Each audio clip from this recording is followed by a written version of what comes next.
Muy buenos días a todos. ¿Qué cuenta la fanaticada de la Radio Hoy y todos quienes nos escuchan a través de Radio Hoy y de nuestra señal de TV Streaming y por el canal 194 de Zapping TV? Acá estamos comenzando otra mañana de martes a las 11 horas en el Café Kintsugi, donde hablamos de psicología, neuronas y felicidad. Nos pueden dejar sus preguntas por mensaje en Instagram en @Café Kintsugi. Agradecemos su interacción. Escríbanos, pregunten. La idea es hacer la psicología más cercana a todos nosotros e instalar el tema de la salud mental. En cada programa iremos respondiendo sus preguntas. ¿Cómo estás, Chen Hui? Hola, muy bien. Saludos a todas las fanaticadas de Radio Hoy y a nuestros auditores fieles de los días martes a las 11 de la mañana. Oye, la noticia de hoy empieza cada día, me sorprendo más de cómo la ciencia ficción como que se nos está acercando mucho, ¿no?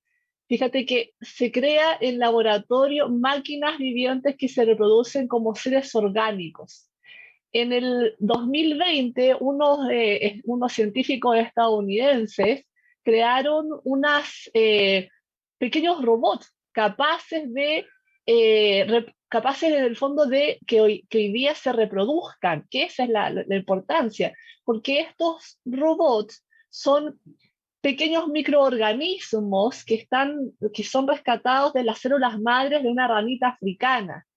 Son pequeños robots capaces de nadar fuera de una planta de laboratorio, encontrar, recolectar células y usar estas células para reproducir un nuevo xenobot bebé. Solo unos días después, este nuevo robot es capaz de salir de esta plaquita de laboratorio y replicarse a su vez como si fuera un ser vivo. Estos investigadores, que son de la Universidad de Vermont, de Estados Unidos, crearon estos robots vivientes hechos en laboratorios y son capaces hoy en día, después de un año del inicio de este experimento, de reproducirse de forma espontánea. Están diseñados por inteligencia artificial y marcan definitivamente una nueva forma de autorreplicación biológica, especialmente muy prometedora para la medicina regenerativa. Son diminutos, microscópicos robots capaces de salir de este recipiente, buscar células y armar un nuevo robot. De ahí la reproducción, generar una copia exacta que al pasar algunos días adquieren la misma capacidad de replicarse a sí mismos. Las pequeñas máquinas fueron creadas a partir de lo que yo les decía, de células madres de rana. Estos organismos se diseñan por un ordenador, por inteligencia artificial, reúnen células individuales y liberan estas crías xenobots con una misma apariencia y movimientos y nuevos ejemplares se reproducen de su misma forma. Fíjate que estuvieron estos investigadores y con la inteligencia artificial incluso se tomaron el tiempo, la dedicación de ir definiendo la forma que iba a tener estos pequeños robotitos, ¿no? Ahora, saquémonos de la imagen de que son cables, no, son células, células madres de las ranas que todavía no se han diferenciado y les han aplicado, no me pregunten cómo, le han aplicado inteligencia artificial. Estos investigadores explicaron que las células empleadas tienen el genoma de una rana, de esta ranita, pero al ser liberadas se convierten en renacuajos y emplean su inteligencia colectiva o una especie de plasticidad celular para juntarse y crear organismos vivos, que pueden generar a su vez copias exactas de sí mismos. Estos objetos biológicos, que son básicamente una colección de células diseñadas por esta inteligencia artificial, se replican espontáneamente, pero incluyendo el genoma de la rana completo e inalterado. Esto significa que las instrucciones naturales u originales presentes en la célula han logrado reencauzarse para cumplir un nuevo objetivo, agruparse y crear un organismo distinto y que a su vez tendrá la capacidad de replicarse a sí mismo. Al mismo tiempo, la investigación lo que demuestra que la inteligencia artificial definitivamente puede ayudar a diseñar organismos, modelos que se reproduzcan mejor. Este mismo concepto puede ser aplicado en el futuro, imagínense, para orientar a las células humanas en el sentido que lo necesitemos o que se desee, como por ejemplo eliminando enfermedades, dando una nueva vida a órganos que ya no están funcionales o creando nuevos órganos. Esto es una bomba en el fondo, todas las posibilidades que se nos vienen para nuestra calidad de vida, que espero que tenga, esa sea la finalidad. Julio César.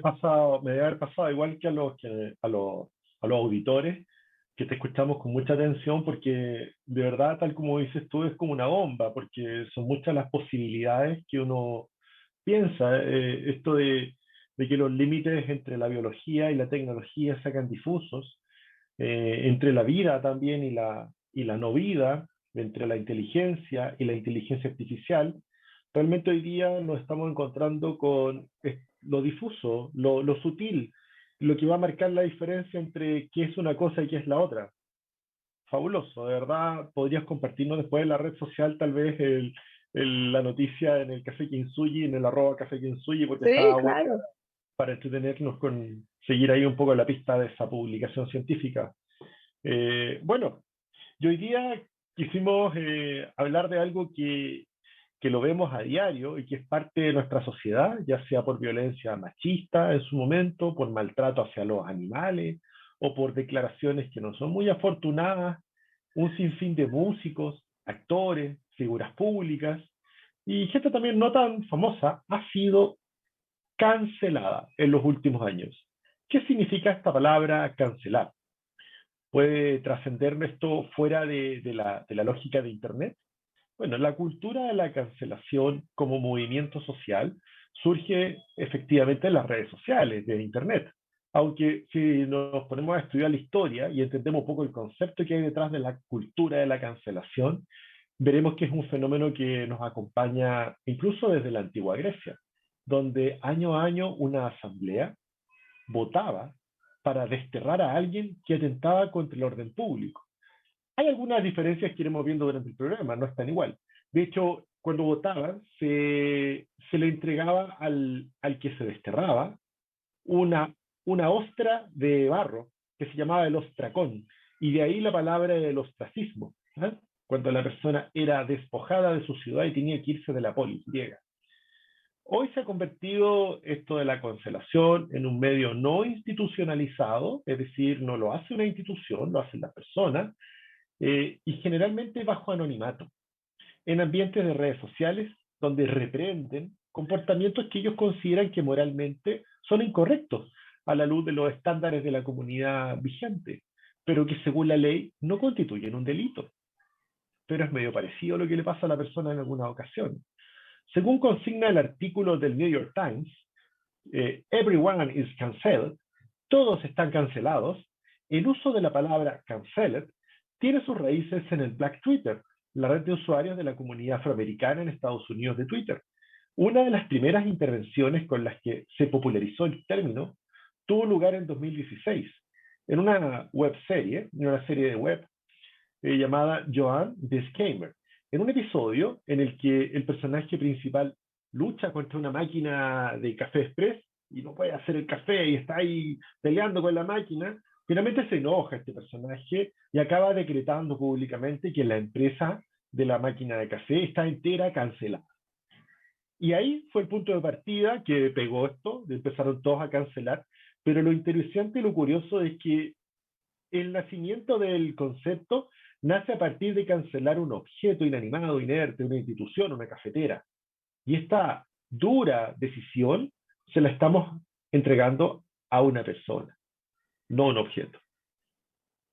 Claro, de hecho, en el 2017, con el ascenso del movimiento Me Too, las denuncias contra Harvey Weinstein y Kevin Spacey, el término comenzó a usarse con más frecuencia, no solo en Estados Unidos, sino en todo el mundo.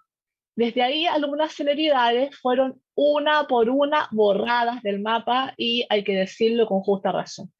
La definición más aceptada en Urban Dictionary señala que cancelado es el efecto de descartar a alguien, justamente lo que le sucedió a Weinstein y a Space cuando estallaron sus respectivos escándalos sexuales. En el caso del primero, su productora The Weinstein Company se declaró oficialmente en bancarrota en marzo del 2018, mientras que el segundo fue desvinculado de la última temporada de House of Cards y el director Ridley Scott lo borró de la película All the Morning in the World, reemplazándolo por Christopher Plummer.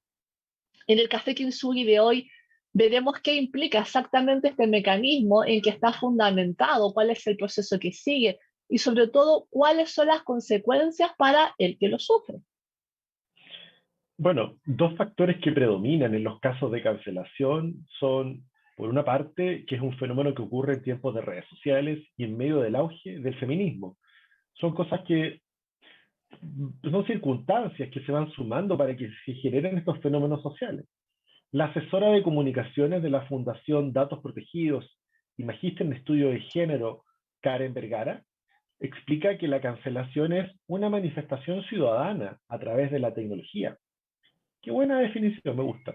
Vergara señala que la práctica es efectiva, especialmente en el caso de los artistas, porque ellos se deben a sus fans. Y pasa mucho que luego de eso salen a dar explicaciones. Sin embargo, cuestionan la efectividad del castigo en redes sociales en términos que realmente lleve a la figura pública a una verdadera reflexión, a enmendar realmente sus errores, o solamente son partes porque no quieren perder a sus fans. Como en el caso de J Balvin, él en ningún momento ha reconocido que apoyó a un abusador y que eso es lo que la gente está encontrando malo, sino que finalmente dice algo así como, la cagué, perdón, pero no reflexiona sobre el acto. Entonces va más por una jugada de marketing que por perder seguidores, que por una disculpa real, asevera Vergara. Claro. Este es un punto importante que hay que considerar en el fondo, la efectividad de la cultura de la cancelación. Esta cancelación es una forma moderna de lo que tú nos explicabas, del ostracismo o exclusión contra alguien que se considera que actuó o dijo algo de manera inaceptable.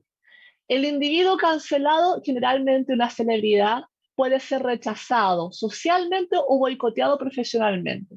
Y se puede distinguir entre dos supuestos. La persona, la persona que expone en primera instancia el comentario que prenderá la mecha puede ser una persona más o menos famosa o bien un ciudadano totalmente anónimo.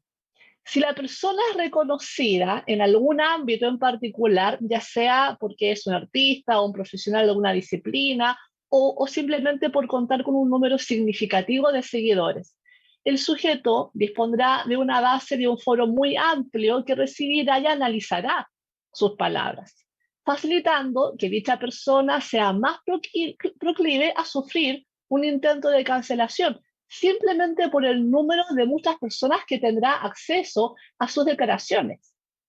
Por otra parte, la persona anónima tiene un número limitado de seguidores, tiene menos probabilidades de ser cancelado o cancelada, pero eso no quiere decir que no sea imposible.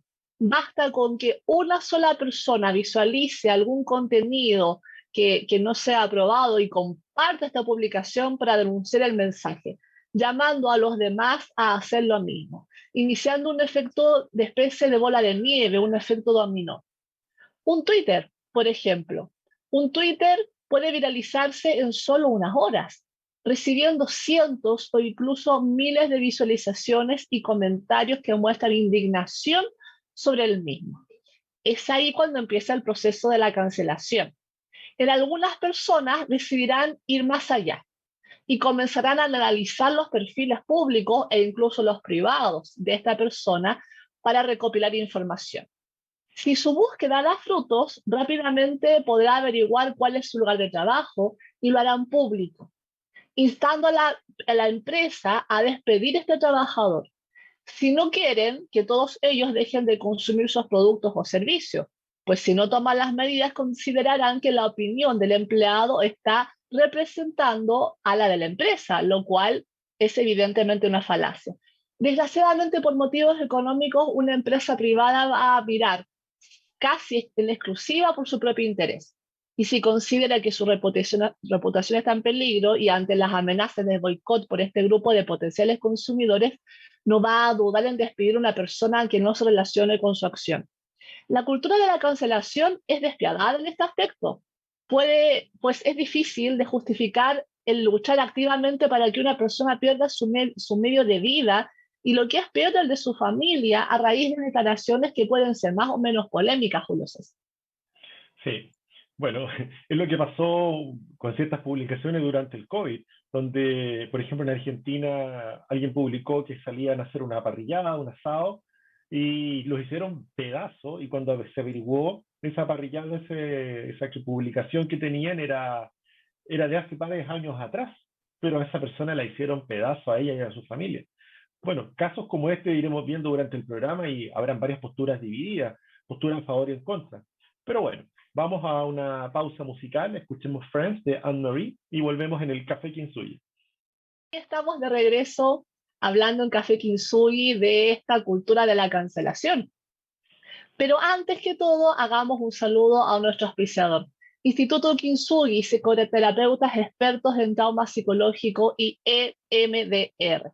EMDR es una terapia psicológica orientada al tratamiento psicológico del trauma basada en evidencia científica. Haga sus reservas al WhatsApp más 569-3716-6362. Y Julio César, ¿cómo es esta división? ¿En qué estamos? Bueno, obviamente cuando hay un fenómeno donde está implicada mucha gente, ya sabemos que estarán los que piensan de un modo y los que piensan del otro.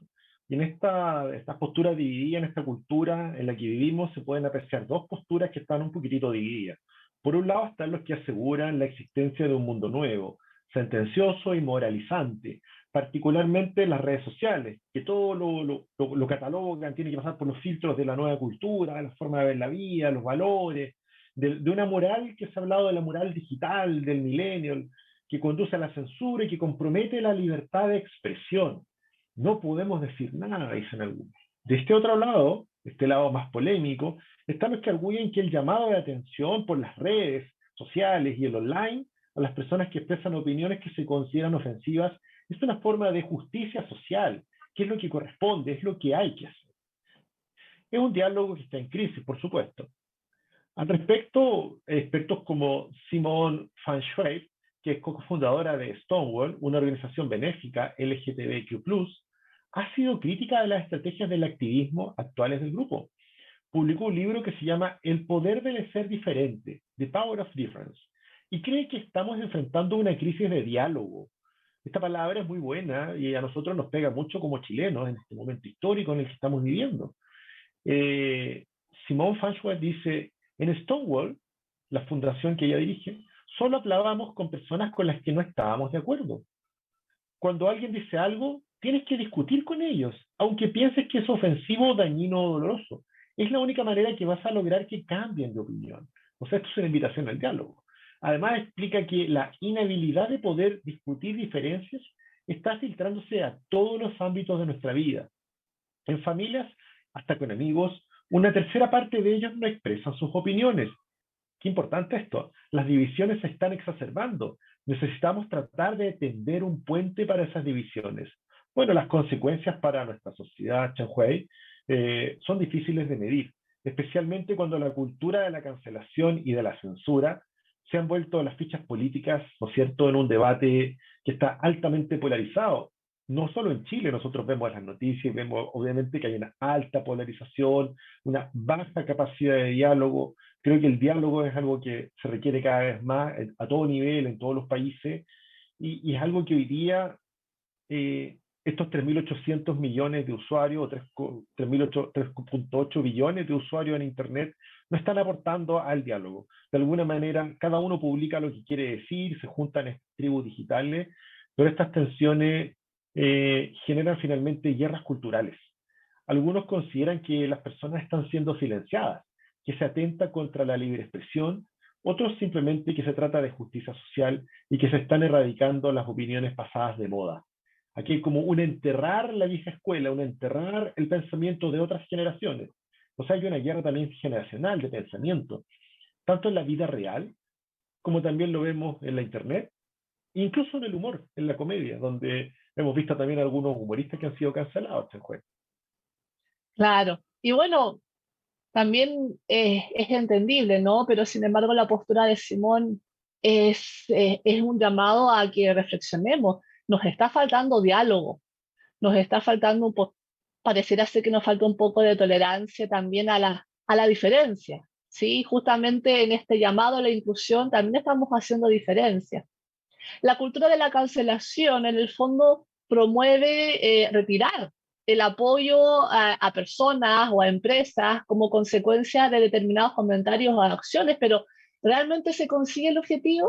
Esto hay que reflexionarlo. Las redes sociales, como tú decías, 3,8 billones de usuarios, se han vuelto una parte fundamental en la vida de muchas personas. Han impactado desde la manera en cómo se manejan los negocios, la publicidad e incluso la política. Y aunque tienen aspectos y usos muy positivos, también tienen efectos negativos. Por su lado, la cultura de la cancelación consiste en retirar el apoyo o cancelar a una persona que dijo o hizo algo ofensivo o cuestionable. De alguna manera es un tipo de bullying grupal, ya que son muchas las personas que se ponen de acuerdo para atacar o descalificar los puntos de vista de otra persona o de una empresa.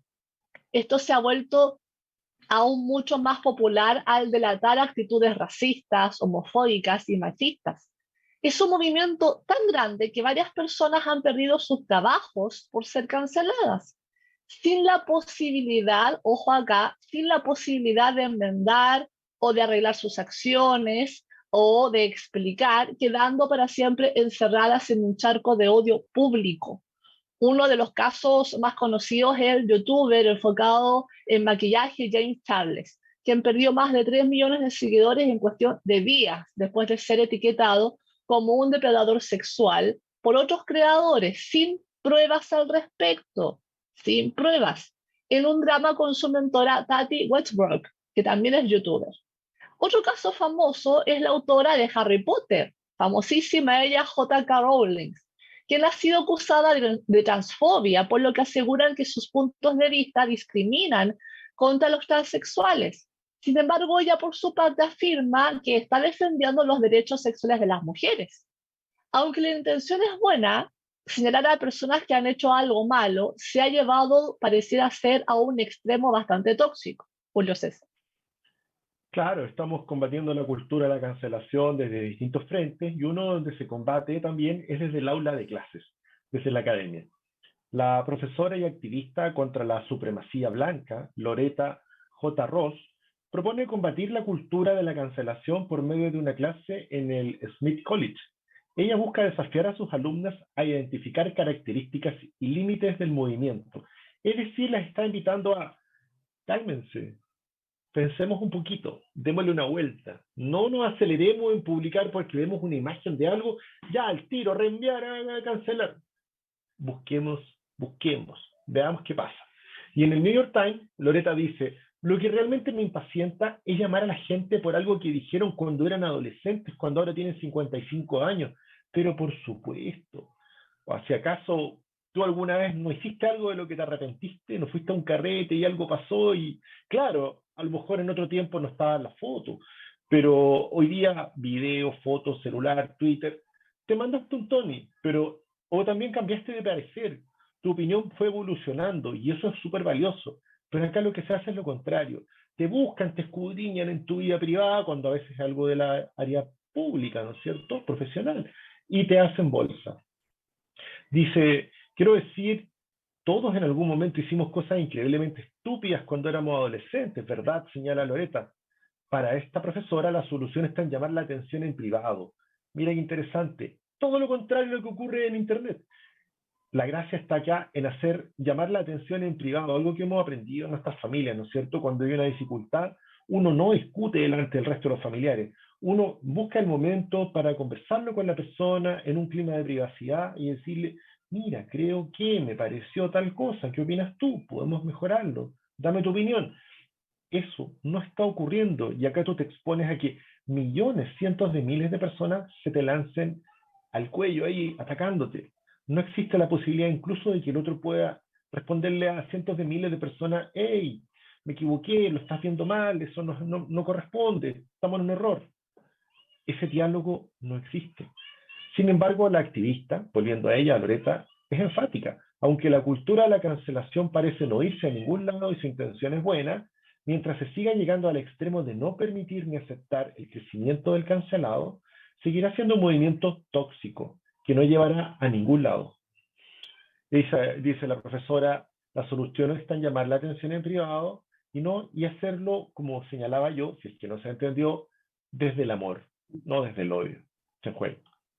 A mí me encanta la postura de Loretta, porque además recoge algo que, tal como tú dijiste, que viene desde nuestras familias. Yo estaba, mientras te escuchaba, recordaba a mi mamá. Mi mamá siempre me dijo, cualquier inconveniente, tú llamas a la persona, a tu amiga, a tu amigo, a un compañero en privado y conversas tu punto de vista, le ayudas a replantear el punto de vista al otro, le haces ver por qué quizás hay algo inadecuado, siempre desde el amor y en privado, sin que sea algo humillante, algo desagradable que genere que además el otro se quede muy mal, porque no nos olvidemos que este otro también es ser humano, también es ser humano, también, al igual que nosotros, comete errores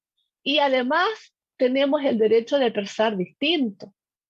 Bueno, sigamos hablando de esta temón de la cultura de la cancelación, veamos si esto llegó para quedarse o no, pero primero vamos a una tanda comercial y nos vemos en un ratito. Martes, como todos los martes a las 11 horas por Radio Hoy y por TV Zapping en su señal 194. Y queremos saludar a nuestro auspiciador Instituto Kintsugi, psicoterapeutas expertos en trauma psicológico y EMDR. EMDR es una terapia psicológica de tercera generación basada en evidencia científica orientada al tratamiento psicológico del trauma.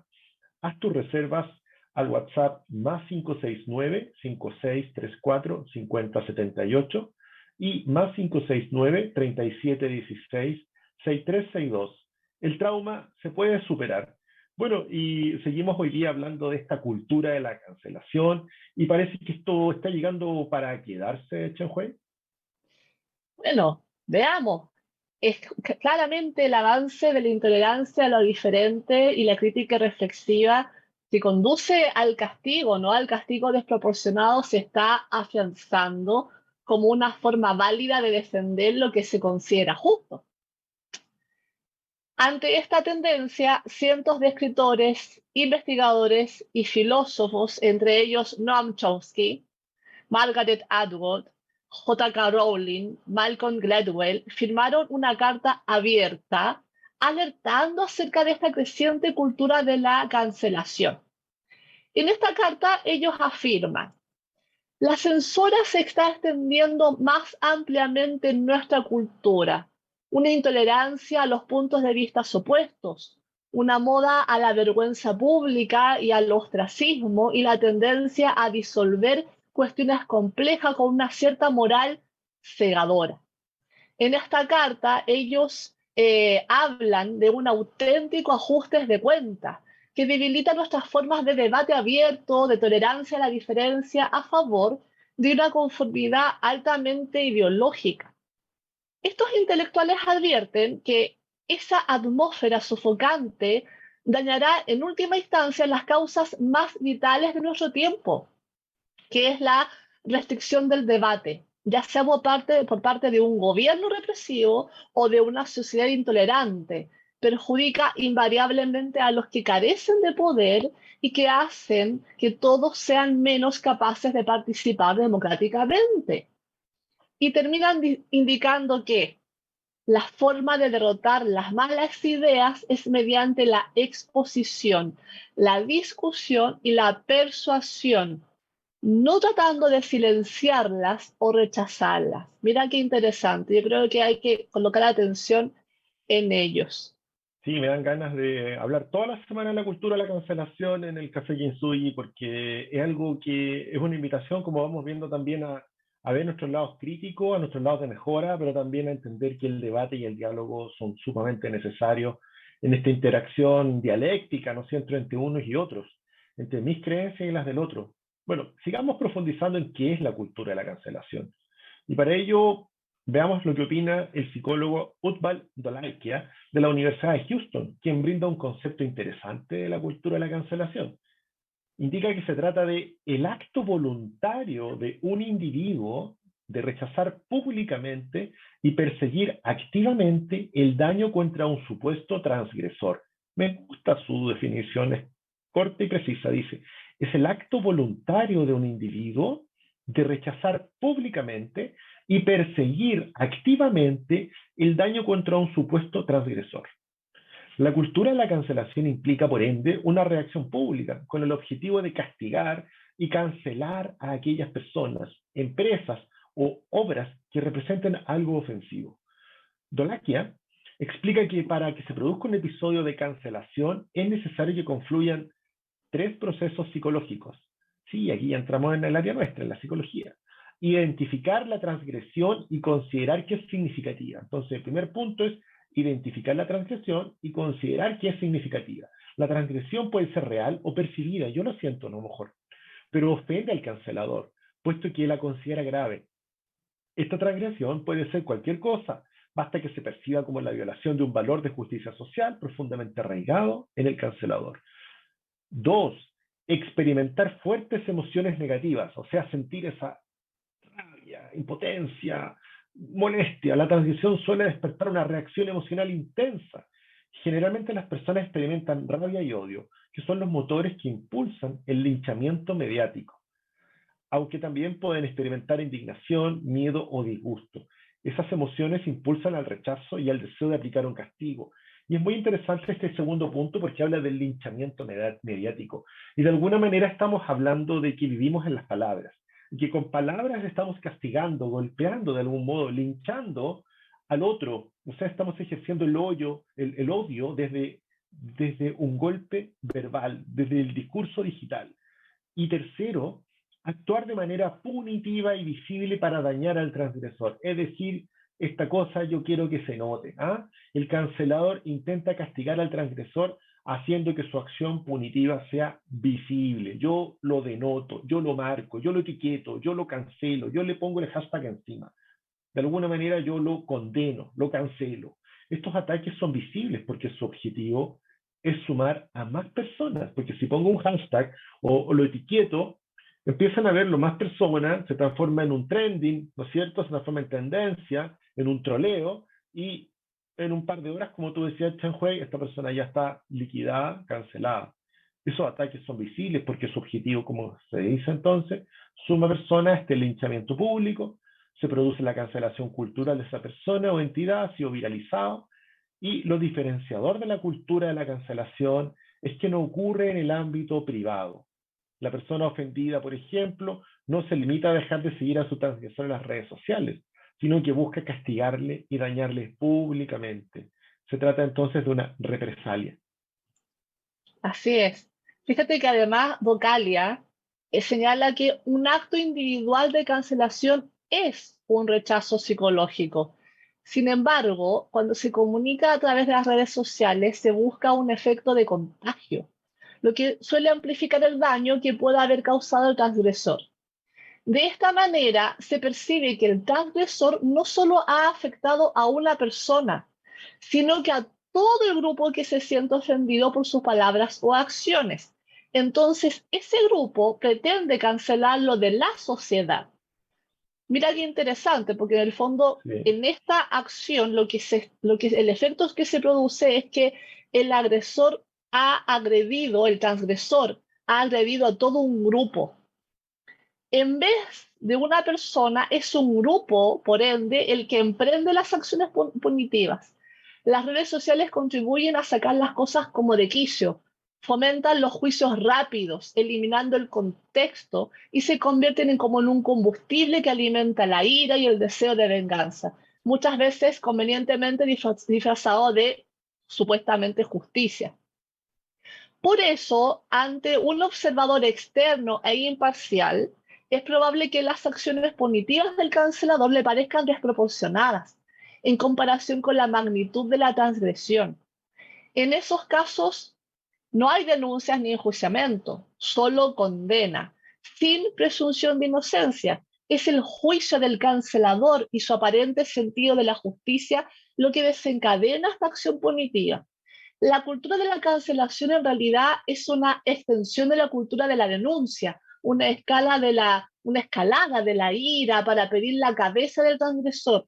La llamada a la cancelación lo que expresa es la incomodidad de un tipo de discurso, la incapacidad dialogante para afrontar de manera más constructiva estas diferencias.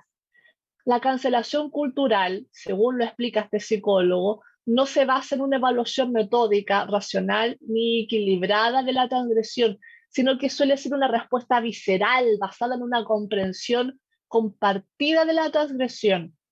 El castigo desproporcionado y la restricción o censura de la libertad de expresión suelen ser los resultados de este proceso de la cancelación cultural. Julio César. Tenemos un doble poder judicial que no condena delitos, condena emociones. Si la emoción no me gusta, si lo que dijo no está bien, lo condenamos y hacemos una masa crítica con toda mi tribu digital. Y vamos, castigando y cancelando. Exactamente. Vámonos Eso. a escuchar There's Nothing Holding Me Back de Shawn Mendes y regresamos con más de esta información que tú nos vas a traer. Y regresamos al Café Kinsui de hoy martes y seguimos hablando de esta famosa cultura de la cancelación. Son conflictos que aparecen a propósito de los cambios tecnológicos, de los cambios sociales y de los cambios valóricos que venimos también experimentando como sociedad. Y de algún modo podemos señalar algunas ideas ya más concluyentes al final del programa, nos estamos acercando a él. Castigar en nombre de la justicia no nos convierte necesariamente en buenas o mejores personas. El activismo, que solo consiste en señalar con el dedo, culpar, avergonzar, cancelar y aislar en realidad, se parece más a una liberación catártica, a una gran protesta, ¿no es cierto? A una gran rabia a corto plazo, que a una se parece más a eso que a una gran reflexión, a una postura, a un pensamiento, a un análisis, a una actitud madura y comprometida con un cambio para trabajar una sociedad mejor para todos. Parece en realidad más una bravata, una rabia del momento en masa que, chuta, juntémonos a reflexionar sobre este tema y a propósito de esto que ocurrió, ¿por qué no pensamos cómo podemos buscar vías de escape para una solución, para una sociedad mejor? Eso no ocurre. La cultura de la cancelación no nos convierte entonces en una sociedad mejor. No da pie al cambio que deseamos, porque obviamente queremos un cambio, si en eso estamos todos de acuerdo. Al contrario, todos se quedan con más rabia, todos se quedan más enfadados, frustrados y tristes. De hecho, señala una experta psicoanalista argentina que hay estudios al respecto, los podemos compartir después en la red social. Cuando tú eres cancelado, sufres el equivalente a un trastorno de estrés postraumático por toda la emocionalidad y el rechazo que sientes y la agresividad que te esgrimen todas las personas desde tu red social, donde alteran tu vida privada y pública. Y también en algunos casos, también estrés postraumático para quienes sienten mayor rabia y ofuscación atacando los canceladores al cancelado. En este mundo de opuestos, la vía obviamente no va por ahí, va por la armonía, no por este choque frontal, que además no es un choque cara a cara, es un choque que algunos hacen desde el anonimato, desde la comodidad de su cama, a las 3 de la mañana porque no tienen otra cosa que hacer, y llegan y disparan de manera artera, no siempre muy valiente, una opinión para tal vez estar de acuerdo con otros. Cada vez que se ataca lo que consideramos un antivalor, lamentablemente este crece en la misma proporción, porque en el sentido opuesto también puede tener también sus partidarios. Cuando más se ataca a alguien, más se habla de esa persona. O sea, le estás haciendo un gran favor también al mismo tiempo y más atención recibe. De hecho, a menudo los ataques más despiadados son los que generan más simpatía en estos otros grupos sociales que se ponen a defender. Así se fomenta precisamente el comportamiento o el valor que se pretendía erradicar, y que al final te sale el tiro por la culata. Lo más terrible es que los canceladores se convierten en guardianes autoproclamadores de la pureza y la justicia, Sin embargo, cancelar y castigar por una causa justa no nos convierte en buenas personas. Y en eso tenemos que tener claro. Avergonzar, escuchemos, avergonzar a otro, humillarlo, castigarlo, ofenderlo, no funciona. Es una acción eminentemente punitiva y autoengrandecedora que sirve para alimentar el ego de quienes se erigen como estos poseedores de la verdad y de los buenos valores. De hecho, rara vez cambia la opinión de la persona castigada. Ya lo hemos visto hoy día durante el programa con varios líderes de opinión que fueron cancelados, sino que a menudo la radicaliza aún más. Chahuay. Así es. Noam Chomsky, lingüista, muy conocido filósofo, politólogo y activista estadounidense, tiene muchísimos eh, libros de origen judío, dijo, si estás a favor de la libertad de expresión, crees en la libertad de expresión para las opiniones que no te gustan. De lo contrario, no estás a favor de la libertad de expresión.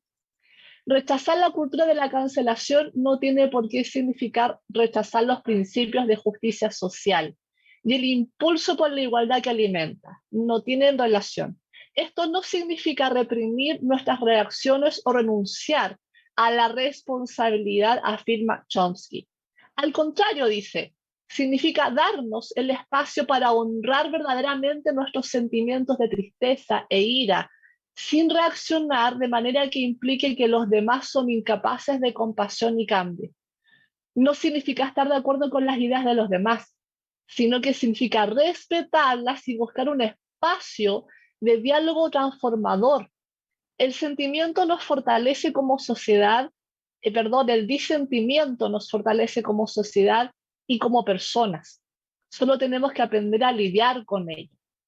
Por lo tanto, la vía para crear una sociedad inclusiva, en vez de culturas que castiguen a quienes piensan diferente, comienza porque cada individuo madure y acepte la diferencia, no solo como algo simplemente que resignarse a tolerar, sino como un fenómeno que nos puede enriquecer en tanto permitamos este diálogo, plantea Noam Chomsky. Bueno, sin duda la cultura de la cancelación es un tema altamente sensible, por supuesto muy complejo, sobre todo en una sociedad que está más acostumbrada a criticar que a pensar y a condenar en vez de comprender o reflexionar y dialogar. Es un fenómeno que claramente amenaza con homogeneizar ideas y sentar verdades absolutas.